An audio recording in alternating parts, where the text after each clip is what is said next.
Assalamualaikum warahmatullahi wabarakatuh. Ya, selamat berjumpa kembali tentunya di channel ini. Kali ini kita akan membahas dalam informasi berita olahraga untuk hari ini tentunya. Jangan lupa teman-teman untuk like, komen, dan subscribe juga di channel ini jika ini adalah merupakan pembahasan yang menarik bagi teman-teman. Baik, untuk pembahasan kita yang akan kita bahas untuk hari ini, yaitu adalah Marcus Rashford resmi ke Barcelona. Ancaman serius untuk trio Yamal, Rafinha, dan Lewandowski. Apakah benar? Mari kita bahas. Dari beberapa informasi berita olahraga yang beredar juga bahwa kepindahan Marcus Rashford ke Barcelona yang telah mendapatkan konfirmasi resmi pada hari Rabu 23 Juli 2025. Yaitu penyerang yang berusia 27 tahun tersebut akan bergabung melalui skema peminjaman satu musim dengan klausul pembelian permanen berkisar 30-35 juta euro. Dan Barcelona bakal menanggung seluruh gaji Rashford dalam periode peminjaman ini. Sang pemain yang telah setuju terhadap pengangguran upah sekitar 15% dari pendapatan di United, sehingga ia akan meraih 14 juta euro per musim, teman-teman. Dan langkah yang lebih baik lagi adalah merupakan sebuah langkah emas bagi Marcus Rashford untuk memulihkan karirnya usai mengalami penurunan performa di Old Trafford kemarin. Namun kehadirannya memunculkan tanda tanya besar mengenai perannya di skuad utama Barcelona tentunya. Dan pertanyaan besar yang muncul adalah apakah Rashford akan langsung menjadi solusi instan di lini depan Barcelona atau justru hanya akan berperan sebagai opsi cadangan dari trio andalan Lamine Yamal, Rafinha, dan Robert Lewandowski, teman-teman.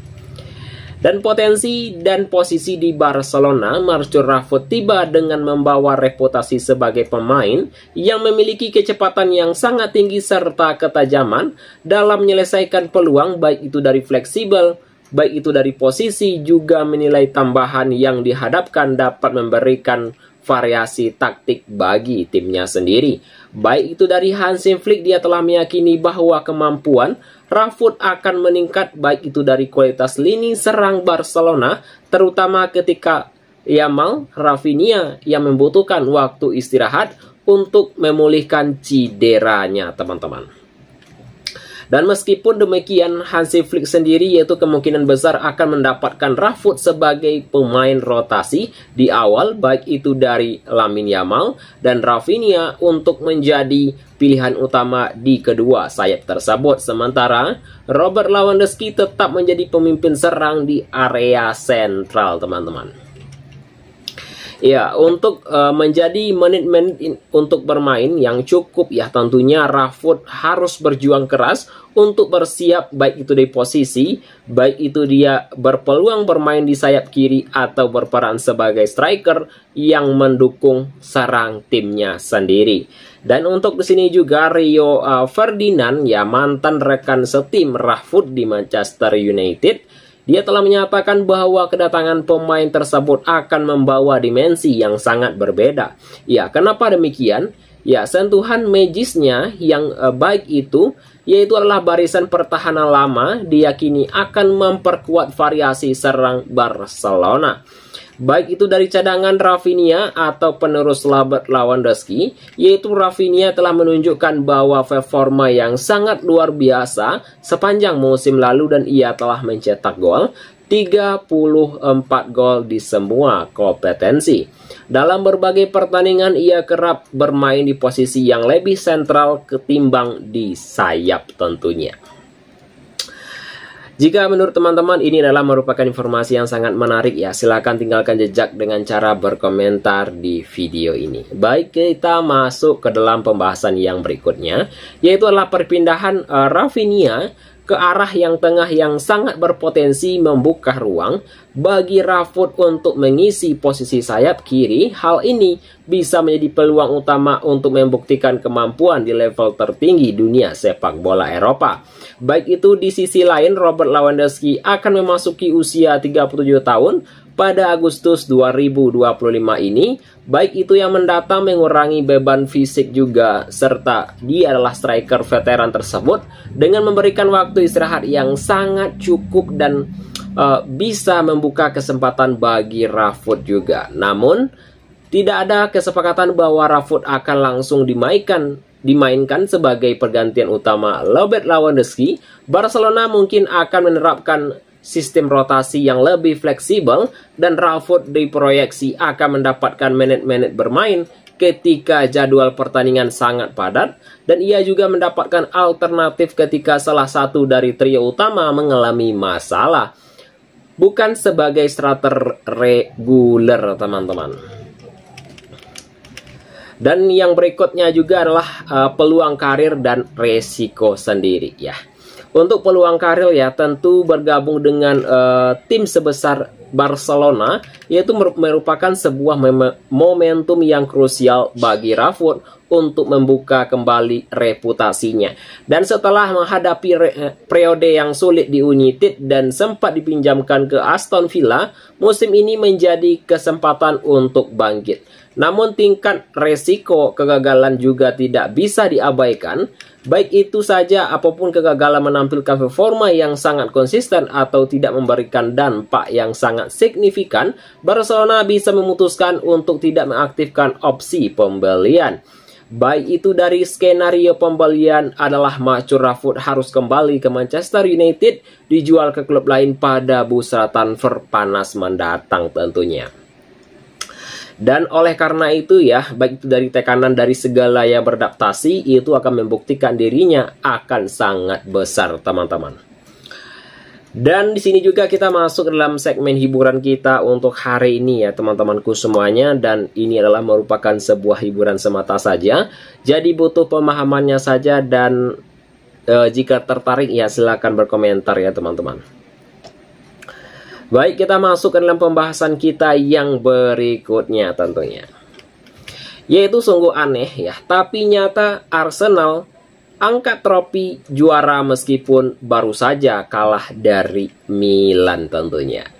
Ya, ini adalah merupakan pembahasan yang sangat menarik ya teman-temanku semuanya. Baik, umumnya ya, sebuah tim merayakan sebuah trofi setelah memastikan kemenangan, namun Arsenal justru menoreh kisah yang tak lazim saat mengangkat trofi hanya 15 menit setelah kalah dari AC Milan melalui adu penalti, teman-teman. Dan peristiwa ini menjadi sorotan dari Stadion Nasional Singapura pada hari Rabu ya, yaitu Juli 2025, sore setempat ya, Arsenal menghadapi AC Milan dalam uji coba sebagai bagian dari tur pramusim mereka di kawasan Asia, teman-teman. Untuk di situ juga dalam waktu normal, The Gunners tampil cukup dominan dengan menang 1-0 berkat gol semata wayang Bukayo Saka. Namun seperti kebanyakan para pramusim lainnya, untuk pertandingan kemungkinan dilanjutkan ke babak adu penalti tanpa perpanjangan waktu tentunya.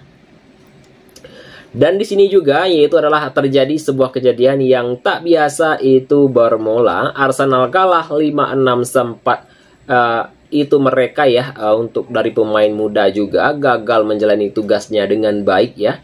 Dan tendangan Salmon yang gagal yaitu menjadi penentu kekalahan Arsenal sebelum Christian Tomato dan Milan memastikan kemenangan dari lawannya sendiri. Dan anehnya, bukannya bersedih atau tertunduk, para pemain Arsenal justru kembali ke lapangan untuk menerima dan mengangkat trofi. Tapi trofi pramusim itu tetap diberikan meskipun mereka kalah adu penalti, teman-teman. Dan kesempatan bermain munculnya talenta muda. Siapakah dia? Dari laga tersebut dia telah memberikan peluang yang besar bagi Mikel Arteta untuk merotasi skuad mereka untuk memberi menit-menit bermain kepada ke-22 pemain yang berbeda. Termasuk diantaranya adalah pemain yang berbeda, yaitu yang merekrut 2 rekrutan anyar ya tentunya yang telah menunjukkan kesan positif selama berada di lapangan.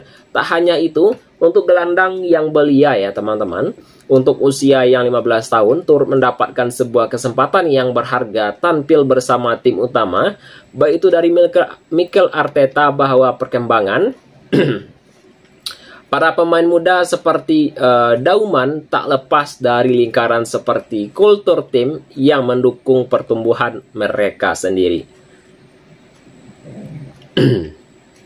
Dan untuk di sini juga untuk Buya Saka juga, yaitu menjadi penentu kemenangan ya tentunya dalam waktu normal, tapi ia telah menunjukkan serta menonjol dan terus menunjukkan kemampuan pemain, baik itu dari pelatih Mikel Arteta pun mengaku puas dengan performa timnya secara keseluruhan. Ya, untuk di situ juga adalah 2 amunisi baru segera gabung ya. Dalam artinya apa? Arsenal akan diperkirakan akan makin kuat dalam laga yang berikutnya menawan Newcastle United pada pekan ini. Ya, untuk di sini juga yang akan digelar di Singapura ya, 2 wajah baru dikabarkan tinggal selangkah lagi untuk bergabung dengan skuad mereka. Dan untuk yang berikutnya adalah sedikit sementara ya teman-teman ya, untuk dari striker asal Swedia Victor Gyökeres ya juga hampir pasti menjadi bagian dari The Gunners. Arsenal telah mencapai sebuah kesepakatan dengan Sporting Lisbon terkait biaya transfer sebesar 55 juta euro plus tambahan bonus 8,7 juta euro teman-teman. Dan itu ya teman-temanku semuanya dalam pembahasan kita dalam informasi berita olahraga ya tentunya. Dan sedikit ya untuk informasi-informasi hiburan kita, dan anggaplah sebagai hiburan begitu saja. Jika teman-teman tertarik silahkan tinggalkan jejak dengan cara berkomentar di video ini. Jika ada saya salah kata nantinya saya mohon maaf saja ya teman-temanku semuanya. Saya akhiri saja dengan mengucapkan assalamualaikum warahmatullahi wabarakatuh.